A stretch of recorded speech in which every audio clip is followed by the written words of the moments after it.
नमस्कार दोस्तों, परीक्षा विद आशीष में आप सभी का स्वागत है। हम लोग जो है घटनाचक्र द्वारा जारी जो प्रतिदृष्टि नामक करंट अफेयर की सीरीज आई है, जिसमें कि 1 मई 2021 से 15 अप्रैल 2022 तक जो है करंट अफेयर दिया हुआ है। ठीक है, उसको हम देख रहे थे, जिसमें कि हमने जो है आंध्र प्रदेश में जो 13 नए जिलों का गठन हुआ और उसके बाद जो है नागालैंड जो है देश की पहली कागज रहित जो है विधानसभा बन चुकी है और 5 राज्यों के विधानसभा चुनाव के जो है बारे में हमने कल पढ़ा था। और आज की वीडियो में हम सघन मिशन इंद्रधनुष 4.0 को देखेंगे और इसके आगे जो भी पॉइंट होंगे वो हम देखेंगे। दोस्तों, अगर वीडियो आपको लोग को पसंद आए तो प्लीज़ लाइक ज़रूर करिएगा और अपने दोस्तों में जो है शेयर ज़रूर करिएगा, क्योंकि जो आपके आने वाले एग्ज़ाम है, जो आप यूपी पीसीएस और यूपी बीएड का एग्ज़ाम और यूपी लेखपाल के एग्ज़ाम के लिए यह करंट अफेयर बहुत ही महत्वपूर्ण साबित होगा। तो चलिए हम लोग करंट अफेयर शुरू करते हैं। सघन मिशन इंद्रधनुष 4.0 इसकी शुरुआत कब की गई थी? 8 अक्टूबर 2017 को। किसके द्वारा की गई थी? प्रधानमंत्री नरेंद्र मोदी द्वारा किया गया था। ठीक है, इसको जो है इंग्लिश में हम इंटेंसिफाइड मिशन इंद्रधनुष कहते हैं, शॉर्टकट में IMI कहते हैं। ठीक, इसका उद्देश्य क्या था? टीकाकरण कार्यक्रम को अधिक सघन और जो है घनीभूत बनाने के उद्देश्य से इसकी शुरुआत की गई थी। देश में नियमित टीकाकरण कवरेज को बढ़ावा देने के लिए जो है इंटेंसिफाइड मिशन इंद्रधनुष जो है वह 2.0 की शुरुआत दिसंबर 2019 से मार्च 2020 के मध्य संचालित की गई थी। ठीक, सघन मिशन इंद्रधनुष 3.0 की जो शुरुआत की गई थी वह 22 फरवरी 2021 से 22 मार्च 2021 के मध्य 15 दिनों के दौर में संचालित जो है वह किया गया था। ठीक, इस मिशन के तहत जो है देश के सभी जिलों में 90% तक का जो है पूर्ण टीकाकरण जो है कवरेज प्राप्त करने का लक्ष्य जो है निर्धारित किया गया था। 7 फरवरी 2022 को केंद्रीय स्वास्थ्य और परिवार कल्याण मंत्री द्वारा जो है सघन मिशन इंद्रधनुष 4.0 का शुभारंभ किया गया 7 फरवरी 2022 को। ठीक है, और इस मिशन को जो है 3 दौर में संचालित किया जाएगा, जिसमें कि IMI 4.0 को 33 राज्यों, केंद्र शासित प्रदेशों और 416 जिले, जिसमें कि आज़ादी का अमृत महोत्सव जो चिन्हित 75 जिले हैं वो भी जो है शामिल होंगे, में जो है संचालित किया जाएगा। इस मिशन के प्रथम दौर में जो है 11 एवं द्वितीय और तृतीय दौर में जो है 22 राज्यों और केंद्र शासित प्रदेश जो है शामिल किए गए हैं। मिशन का जो है मेन फोकस क्या होगा कि सार्वभौमिक टीकाकरण की दिशा में अस्थायी लाभ प्राप्त करने में योगदान देना, और दूसरा कोविड-19 महामारी के चलते जो नियमित टीकाकरण में धीमी गति पड़ गई है उसको जो है उसमें तेज़ी लाना है, उसमें वृद्धि करना।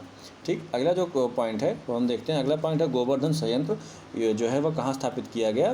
तो यह इंदौर, मध्य प्रदेश के इंदौर में स्थापित किया गया है। 19 फरवरी 2022 को प्रधानमंत्री नरेंद्र मोदी ने इंदौर में गोवर्धन बायो CNG संयंत्र का उद्घाटन किया है।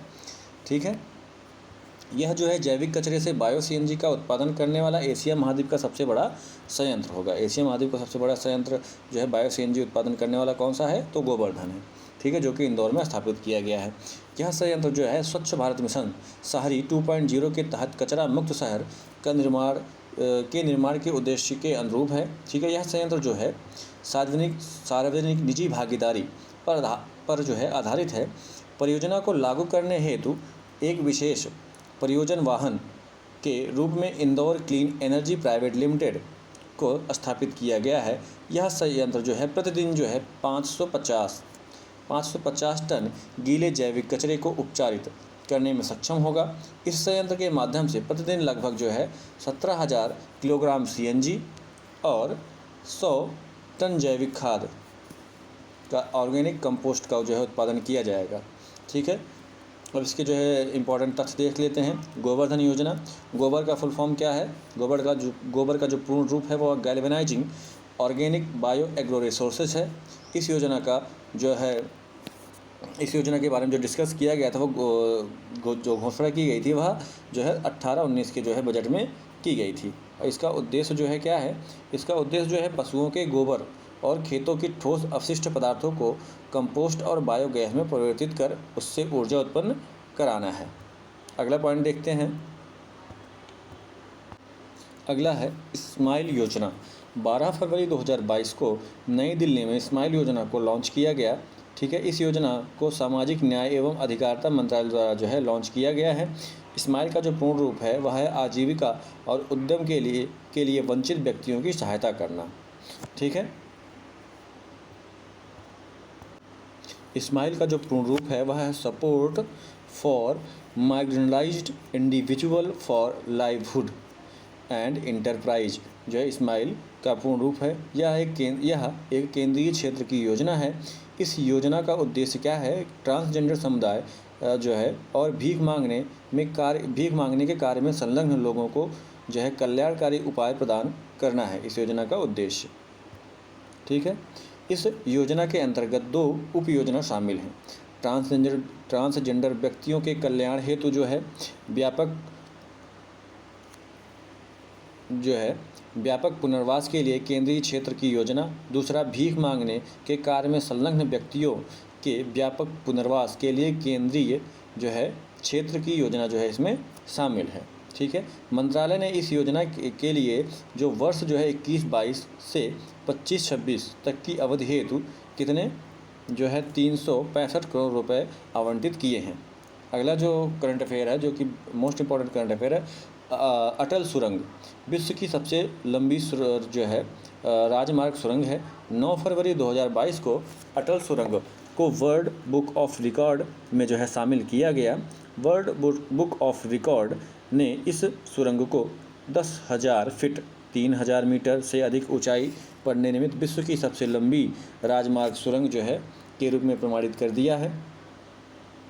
किसने जो है इसको प्रमाणित किया है? विश्व की सबसे लंबी जो है सुरंग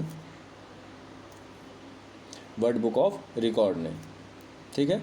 अगला देखते हैं कि इस सुरंग का निर्माण जो है सीमा सड़क संगठन BRO द्वारा किया गया है। और अटल सुरंग की जो लंबाई है वह है 9.02 किलोमीटर। प्रधानमंत्री नरेंद्र मोदी ने जो है 3 अक्टूबर 2020 को रोहतांग से अटल टनल का उद्घाटन जो है वह किया था। अटल टनल जो है हिमालय के पीर पंजाल श्रृंखला हिमालय के जो है पीर पंजाल श्रृंखला में अवस्थित रोहतांग दर्रे से जो है गुजरती है। ठीक है। यह पूरे वर्ष हिमाचल प्रदेश के मनाली को लौह स्पीति घाटी से जोड़कर रखती है, जो पहले बर्फबारी की वजह से जो है 6 महीने तक अलग थलग रहती थी। यह जो है विश्व की पहली जो है टनल है जिसमें 4G कनेक्टिविटी जो है मुहैया करवाई गई है। यह सुरंग जो है सामरिक तौर पर काफ़ी अहम है, क्योंकि इसके परिचालन से सड़क मार्ग से मनाली एवं लेह लद्दाख के बीच की दूरी कितनी रह गई है? 46 किलोमीटर रह गई है। 46 किलोमीटर की कमी आई है। ठीक है। स्टैचू ऑफ इक्वलिटी जो है 5 फरवरी 2022 को प्रधानमंत्री नरेंद्र मोदी ने स्टैचू ऑफ इक्वलिटी को राष्ट्र को समर्पित किया। स्टैचू ऑफ इक्वलिटी 11वीं सदी के महान दार्शनिक, चिंतक एवं भक्ति संत श्री रामानुजाचार्य की प्रतिमा है। यह प्रतिमा जो है शमशाबाद, हैदराबाद, तेलंगाना स्थित त्रिदंडी चिन्ना जीयर स्वामी आश्रम में स्थापित की गई है। ठीक है। उल्लेखनीय है कि इस प्रतिमा का उद्घाटन जो है वह 13 दिवसीय श्री रामानुजाचार्य सहस्त्राब्दी समारोह के दौरान जो है किया गया। यह समारोह श्री रामानुजाचार्य की 1000वीं जयंती के उपलक्ष्य में जो है आयोजित का हिस्सा था। स्टैचू ऑफ इक्वलिटी को हिंदी में समता की मूर्ति जो है नाम दिया गया है। हिंदी में क्या कहा गया है? इसे समता की मूर्ति कहा गया है। इस प्रतिमा की जो ऊंचाई है वह 216 फीट है। यह प्रतिमा जो है 54 फीट ऊंचे आधार भवन पर स्थापित की गई है, जिसे भद्रवेदी नाम जो है वह दिया गया है। इस प्रतिमा की जो परिकल्पना थी श्री रामानुजाचार्य आश्रम के श्री चिन्ना जीयर स्वामी ने की थी। उल्लेखनीय है कि स्टैचू ऑफ इक्वलिटी 216 फीट की है, जिसके अंतर्गत भद्रवेदी, पद्मपीठ, रामानुजाचार्य प्रतिमा एवं त्रिदंडम जो है वह शामिल है। यह प्रतिमा पंचलोह 5 धातुओं का जो है के संयोजन से जो है बनी है। ये 5 धातुएं कौन कौन से हैं? स्वर्ण, चांदी, तांबा, पीतल और जस्ता के जो है संयोग से यह जो है प्रतिमा जो है बनी हुई है। स्टैचू ऑफ इक्वलिटी के चारों ओर जो है 108 दिव्य देशम जो है का निर्माण, नक्काशीदार मंदिरों का जो है निर्माण किया गया है। इसके टुकड़ों का जिसने निर्माण किया वह चीन है। चीन स्थित एरोसन कॉरपोरेशन ने लगभग 1600 जो है टुकड़ों में स्टैचू ऑफ इक्वलिटी का निर्माण कर इसे भारत भेज दिया था। भारत में इन टुकड़ों को असेंबल करके पूरी तरह जो है इसके तैयार किया गया है। स्टैचू ऑफ इक्वलिटी बैठी हुई मुद्रा में विश्व की दूसरी सबसे ऊंची प्रतिमा है। ठीक है। पहली कौन सी है? थाईलैंड स्थित जो है ग्रेट बुद्धा की बैठी हुई मुद्रा में जो है विश्व की सबसे ऊंची प्रतिमा माना जाता है। और इस प्रतिमा की ऊंचाई कितनी है? 302 फीट है। स्टैचू ऑफ बिलीफ, इसका जो है इसकी स्थापना कहाँ पर हो रही है? स्टैचू ऑफ बिलीफ की स्थापना वर्तमान राजस्थान के नाथद्वारा में भगवान शिव की 351 फीट ऊंची प्रतिमा का निर्माण किया जा रहा है। इसे स्टैचू ऑफ बिलीफ नाम दिया गया है। यह विश्व में भगवान शिव की सबसे ऊंची प्रतिमा होगी। स्टैचू ऑफ पीस, 16 नवंबर 2020 को प्रधानमंत्री नरेंद्र मोदी ने स्टैचू ऑफ पीस का अनावरण किया। यह जैनाचार्य श्री विजय वल्लभ सुरेश्वर जी, जैनाचार्य श्री वल्लभ सुरेश्वर जी महाराज की प्रतिमा है। विजय वल्लभ सुरेश्वर जी महाराज की 151वीं जयंती समारोह के उपलक्ष्य में इस प्रतिमा का जो है अनावरण किया गया। इस प्रतिमा की जो ऊंचाई है कितनी है? 151 इंच है। इस प्रतिमा में 8 धातुओं का प्रयोग किया गया है, जिसमें जो है मुख्य धातु जो है वह तांबा का प्रयोग किया गया है। यह प्रतिमा पाली राजस्थान में जैतपुरा स्थित विजय वल्लभ साधना केंद्र में स्थापित है। ठीक है। और विजय वल्लभ महाराज और 1870 से 1954 के जैन संत के रूप में सादगीपूर्ण जीवन जीते हुए निस्वार्थ भाव से भगवान महावीर के संदेशों का प्रसार का कार्य जो है उन्होंने किया था। अगला पॉइंट है कानपुर मेट्रो का शुभारंभ। 28 दिसंबर 2021 को प्रधानमंत्री नरेंद्र मोदी ने कानपुर मेट्रो में के प्रथम गलियारे में जो है प्राथमिक खंड का उद्घाटन जो है उन्होंने किया है। कानपुर मेट्रो के इस खंड में IIT कानपुर से मोती झील, कहाँ से? IIT कानपुर से मोती झील तक मेट्रो रेल का परिचालन किया जाएगा। यह खंड 9 किलोमीटर लंबा है, जिसमें 9 मेट्रो स्टेशन हैं। ठीक है। कानपुर मेट्रो रेल परियोजना की कुल लंबाई जो कितनी है? 32.4 किलोमीटर है, जिसमें 13 किलोमीटर लंबा रास्ता भूमिगत अंडरग्राउंड होके जाएगा। इस जो है परियोजना की इस परियोजना को जो है 2 गलियारों में विभाजित किया गया है। प्रथम गलियारा क्या होगा? IIT कानपुर से नौबस्ता तक। और द्वितीय गलियारा जो है चंद्रशेखर आज़ाद कृषि विश्वविद्यालय से बर्रा 8 तक।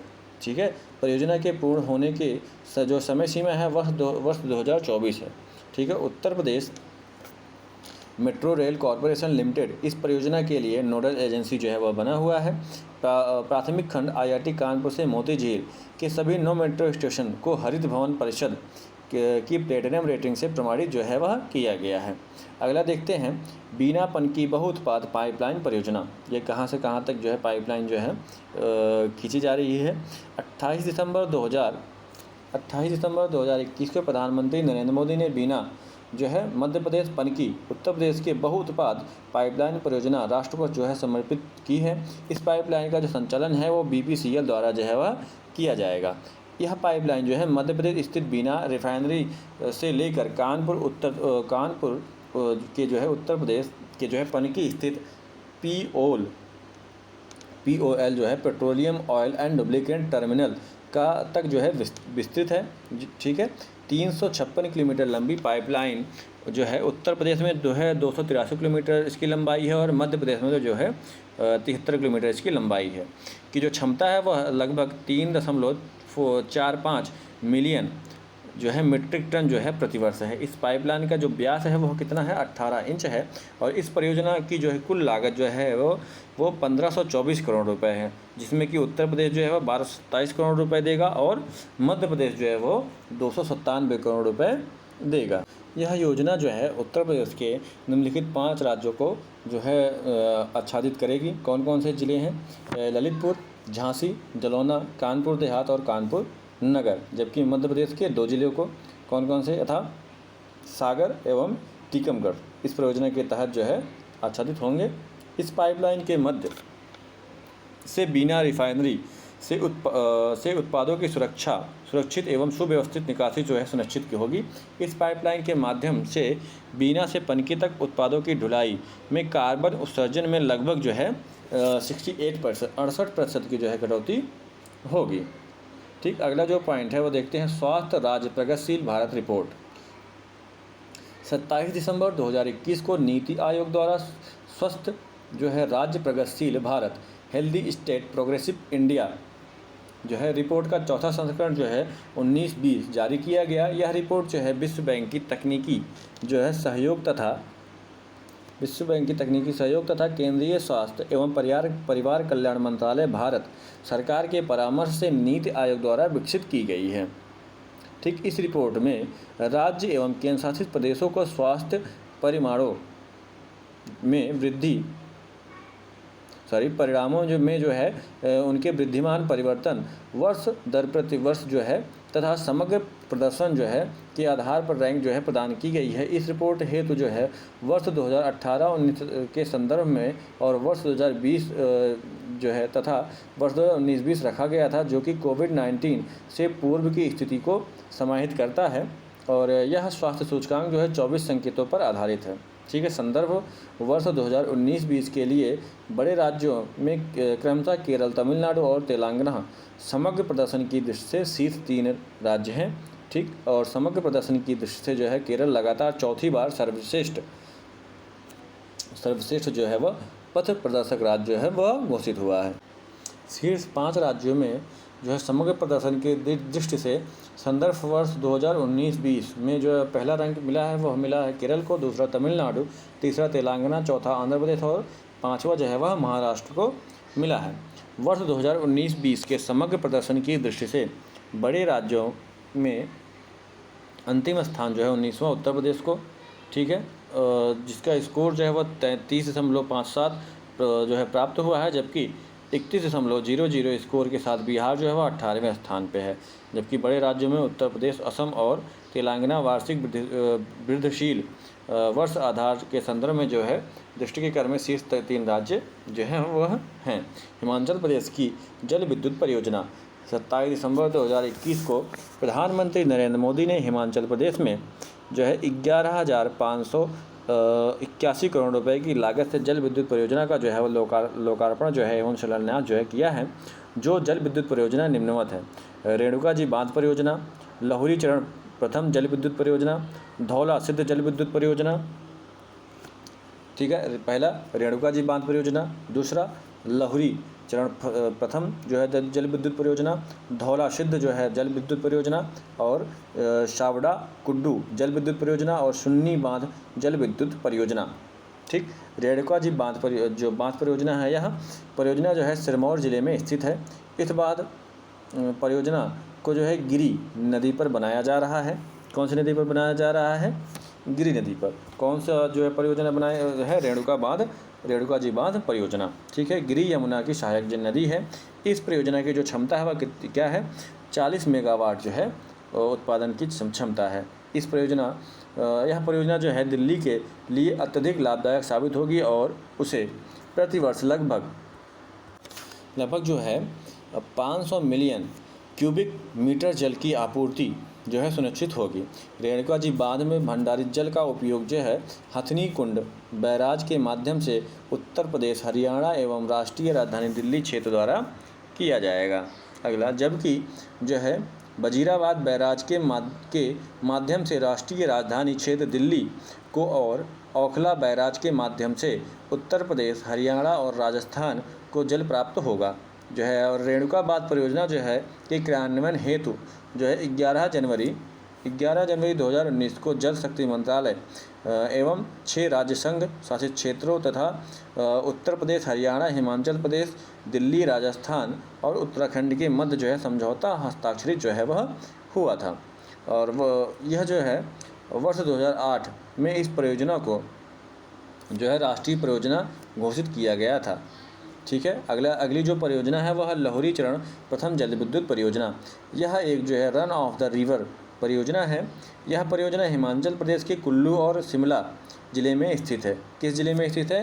हिमाचल प्रदेश के कुल्लू और शिमला जिले में स्थित है। इस परियोजना को जो है सतलज नदी पर बनाया जा रहा है। ठीक है, इसकी स्थापित क्षमता क्या है? 210 मेगावाट है। ठीक है, इस परियोजना के माध्यम से प्रतिवर्ष जो है 758.20 मिलियन यूनिट विद्युत का उत्पादन जो है होगा। इसके साथ ही प्रतिवर्ष पर्यावरण से लगभग 6.1 लाख टन कार्बन डाइऑक्साइड के उत्सर्जन में जो है कमी आएगी। अगली जो परियोजना है वह है धौला सिद्ध परियोजना। यह परियोजना जो है हमीरपुर और कांगड़ा जो है हिमाचल प्रदेश ज़िले में स्थित है। इसे ब्यास नदी पर जो है बनाया जा रहा है। इसकी क्षमता क्या है? 66 मेगावाट है। इससे जो है प्रतिवर्ष 340 मिलियन यूनिट बिजली का जो है विद्युत का उत्पादन जो है वह किया जाएगा। अगली जो जल विद्युत परियोजना है वो सावड़ा कुड्डू जल विद्युत परियोजना है। यह परियोजना हिमाचल प्रदेश के जो है शिमला ज़िले में स्थित है। इसे जो है पब्बर नदी, यमुना की जो सहायक नदी है, उस पर बनाया जा रहा है। इसकी क्षमता 111 मेगावाट है। इससे जो है प्रतिवर्ष 386 मिलियन यूनिट बिजली का उत्पादन जो है वह किया जाएगा। अगली जो परियोजना है वह सुन्नी बांध जल विद्युत परियोजना जो है, यह परियोजना जो है शिमला और मंडी ज़िले में जो है स्थित है। यह परियोजना जो है सतलुज नदी पर जो है स्थित है। इसकी क्षमता क्या है? 382 जो है मेगावाट है और प्रतिवर्ष जो है इससे 1382 जो है 82 मिलियन यूनिट विद्युत का जो है उत्पादन किया जाएगा। अगला पॉइंट है सुशासन सूचकांक 2021-22। 25 दिसंबर 2021 को सुशासन दिवस के अवसर पर केंद्रीय कार्मिक लोक शिकायत और पेंशन मंत्रालय द्वारा सुशासन सूचकांक 2020-21 जो है वह जारी किया गया। इस सूचकांक का द्वितीय संस्करण है। यह जो है इस सूचकांक का जो है द्वितीय संस्करण है। इस सूचकांक को पहली बार जो है वर्ष 2019 में जारी किया गया था। दूसरा संस्करण जो है 2020-21 में जारी किया गया है। इसमें राज्य एवं केंद्र शासित प्रदेशों को 4 श्रेणियों में, ठीक है, कौन कौन सी श्रेणी? राज्य समूह ए और अन्य, राज्य समूह बी उत्तर पूर्वी एवं पहाड़ी राज्यों तथा केंद्र शासित प्रदेश एवं में वर्गीकृत जो है वह किया गया है। सुशासन सूचकांक जो 2020-21 में जम्मू एवं कश्मीर वर्तमान में जो है संघ शासित क्षेत्र हैं को जो है पूर्वोत्तर एवं पहाड़ी राज्य श्रेणी में शामिल किया गया है। GGI 2020-21 ठीक के तहत जो है 10 प्रशासनिक क्षेत्रों में विस्तृत 58 संकेतों के आधार पर राज्यों केंद्र शासित प्रदेशों के स्कोर एवं रैंक की जो है गणना की गई है। अगर आपसे GGI का फुल फॉर्म पूछ लिया जाए तो क्या होगा? गुड गवर्नेंस डे, ठीक है। क्या हो जाएगा? सुशासन दिवस। संयुक्त रैंकिंग समूह ए में के राज्यों में गुजरात समूह तथा समूह बी के राज्यों में मध्य प्रदेश, पूर्वोत्तर एवं पहाड़ी राज्यों में हिमाचल प्रदेश तथा केंद्र शासित प्रदेशों में दिल्ली जो है वह शीर्ष स्थान पर रहा है। सुशासन सूचकांक में 10 कौन कौन से क्षेत्र शामिल किए गए हैं? वह पहला जो क्षेत्र है वह कृषि एवं संबद्ध क्षेत्र है। दूसरा वाणिज्य एवं उद्योग है। तीसरा जो है मानव संसाधन विकास और चौथा सार्वजनिक स्वास्थ्य। पांचवा जो है सार्वजनिक बुनियादी ढांचा एवं जन सुविधा उपयोगिता और छठा जो है वह आर्थिक शासन और सातवां जो है सामाजिक कल्याण एवं विकास। आठवां जो है न्यायिक एवं सार्वजनिक सुरक्षा और नौवां जो है वह पर्यावरण और 10वां जो है नागरिक केंद्र शासन। संयुक्त रैंकिंग में समूह बी के कुल 8 राज्यों में से उत्तर प्रदेश का जो है 5वां स्थान है। अगला पॉइंट देखते हैं, महिलाओं के लिए विवाह की न्यूनतम आयु में वृद्धि की गई है। 15 दिसंबर 2021 को प्रधानमंत्री नरेंद्र मोदी की अध्यक्षता में जो है केंद्रीय विधानमंडल ने बाल विवाह जो है अधिनियम 2006 में संशोधन को मंजूरी दी है। इसके जो है इस उद्देश्य से महिलाओं के लिए, इसका जो उद्देश्य है वो जो है महिलाओं के लिए विवाह की न्यूनतम आयु जो है 3 वर्षों की वृद्धि करना है, जो कि पहले 18 वर्ष थी जो है अब बढ़ाकर जो है 21 वर्ष जो है कर दी जाएगी। संसद से इस संशोधन के पारित हो जाने के बाद भारत में महिलाओं और पुरुषों की विवाह की न्यूनतम आयु जो है एक समान 21 वर्ष हो जाएगी।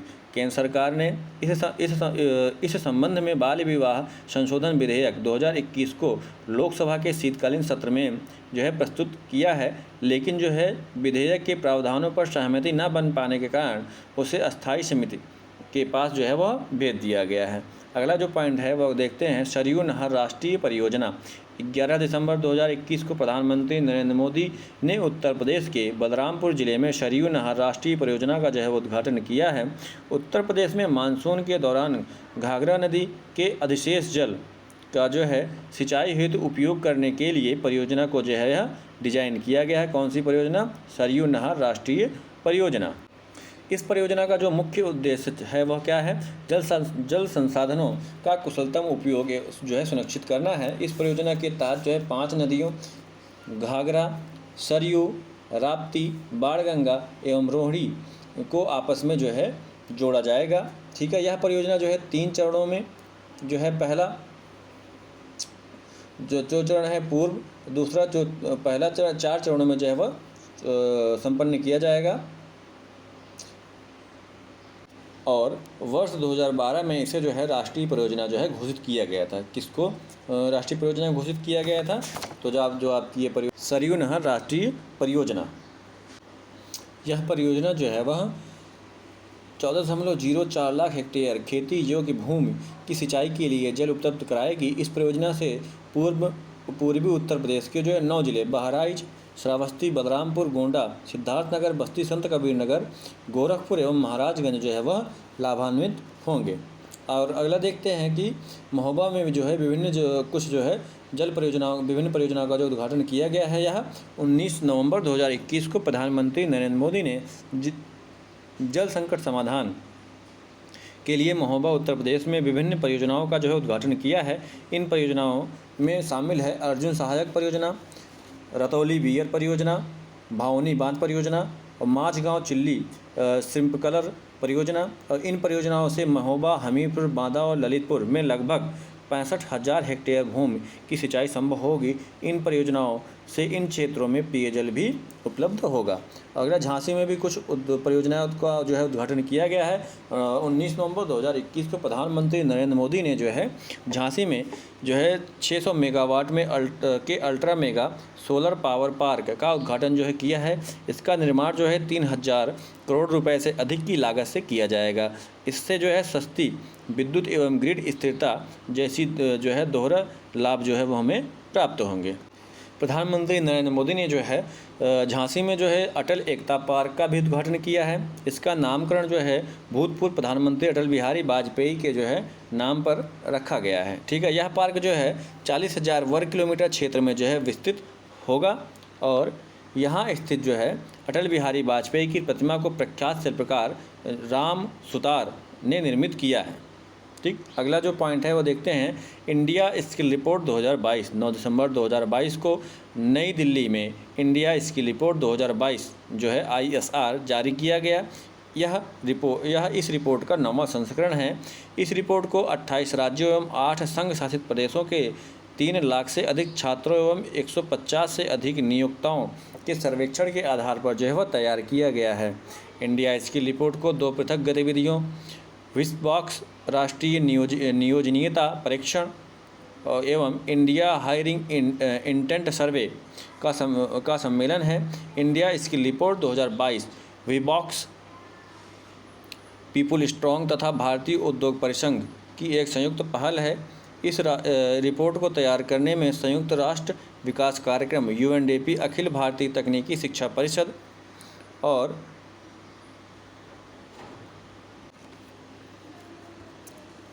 MSDE और सन स्टेनो यूनिवर्सिटी और ASAP और केरल तथा भारतीय विश्वविद्यालय संघ द्वारा भी सहयोग किया गया है। रिपोर्ट के अनुसार समग्र नियोजनीयता जो है में वृद्धि जो है वह दर्ज की गई है।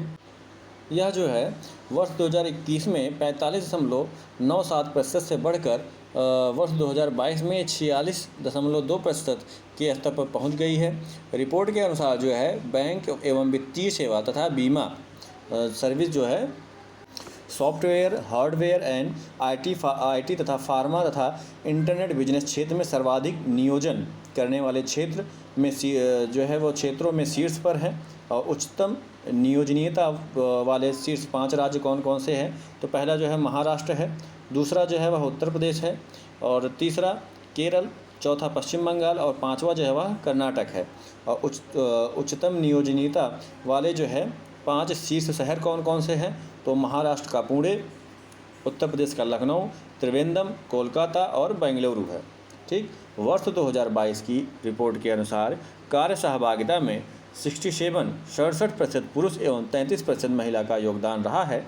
वर्ष 2020 में महिला की नियोजनीयता 47% और वर्ष 2021 में जो है 41.25% तथा वर्ष 2022 में जो है वह 51.44% जो है वह दर्ज की गई है।